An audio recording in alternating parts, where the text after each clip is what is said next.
Hi there everybody, it's Halsey from slimandstylish.com. Thank you for joining me today. Today I have been putting together my time lapses for January for occasions and celebration period, and I put together this card. It will be coming to you on Tuesday's time lapse. However, I wanted to just show you a little bit of technique that I've been doing with it. Something I learned on stage and it's really helpful, and I need to talk for that. I can't just run through it on a time lapse. So I thought I would put it together for you today. So it's using the piece of cake set and the punch. That is on the new occasions brochure. So that's this one. And it is on page 18, just up here. And you can get the two together for £29.50, which is a bit of a bargain really. And remember, if you spend £45 during the celebration, which is January to March, you get an item free out of here, one of the £45 items. So you can pick any ribbon to decorate it with, or this set. I love this set. Look, I've just made this card with it really quickly. So cute. That's also going to be on a time lapse. But yeah, so let me show you. It's a really quick tutorial using the Stamparatus, and it's so clever. You won't believe it.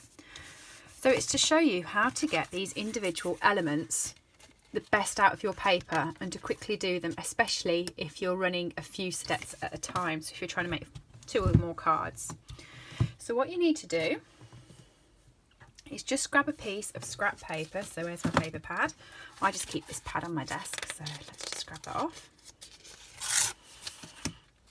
Okay. What you need to do is you need the punch. And you just want to punch the corner of the paper. Kind of like that. Okay, you can do this with your scrap paper. I'm just going to grab one of the magnets. Don't judge me. I listened to all of the advice I give and didn't give it myself. So I told everyone who got a Stamparatus that you should wrap your magnets in washi tape so they don't stick together because they break. I didn't listen. I stick them together all the time and mine split. So if you do have a Stamparatus, learn from me. Do put washi tape around your magnets. I've just purchased new ones actually, and the first thing I'm going to do, I'm going to stick washi tape around them. So I'm just going to stick that loose there. And what you want to do, because that's given you a nice template, is get the stamps out you're using. So I'm using this one here. There's some icing filled one. Let's just take that out. And I'm also on the base. I can't remember who showed us this on stage, but it was brilliant. On Stage Orlando, they showed us this one, and whoever it was, thank you. And if you let me know if you're watching, I will link to you because I thought it was such a clever trick. Okay, so you pop that down, and because you're on the black foam mat, let me just check it, yeah. Pick it up, and then the base, do exactly the same with. Make sure it's in the right position, in the middle. There we go. I think that's about right.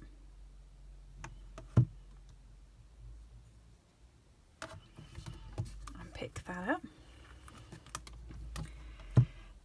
And then you've got this exactly how it's going to be punched. So you want your spare piece of Whisper White. Just going to pop that in there. Take it all the way up to there. I have got, and I will point out just in case you're unsure with a Stamparatus, I have got my adhesive mat just here. Just there.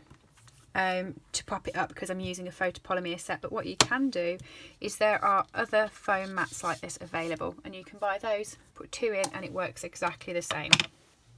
Okay, so I'm just going to ink that up. If you know the trick with a Stamparatus, the best thing to do is to put your stamp case, because it is the same height as a Stamparatus, underneath here. It means that there's no wiggle room with this, and you can get a good print from the ink on it. That's something I always forget. And then I always get angry with myself because I'm like, why isn't this inking? And then I realise I haven't put the stamp case underneath it.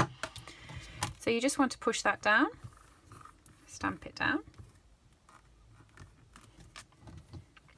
Okay, and now that should be the perfect size to put in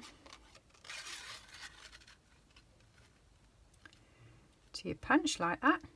The perfect width and gap. Blow it so you can get perfect punch outs.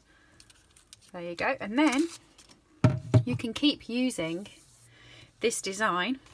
Pop another one in, pop it down, ink it, go, and keep going, and you can create as many of these together as you like for the cakes on your stand. And this will feature in my time lapse, but obviously I'll be doing this quickly, so do come back to this video to see exactly how that little technique was done. Isn't it nifty? I thought it was so clever. Thanks for joining me. As always, pop over to my website, www.slimandstylish.com. It's got all the information on there. If you want a copy of the catalogue and the Celebration brochure, let me know. And don't forget, anything you spend in here, you get free product from here if you spend £45 or more. All the details are on my blog. Or head over to my Facebook, where I am running different scenarios of different bundles you can buy. Thanks everybody. See you soon. Bye.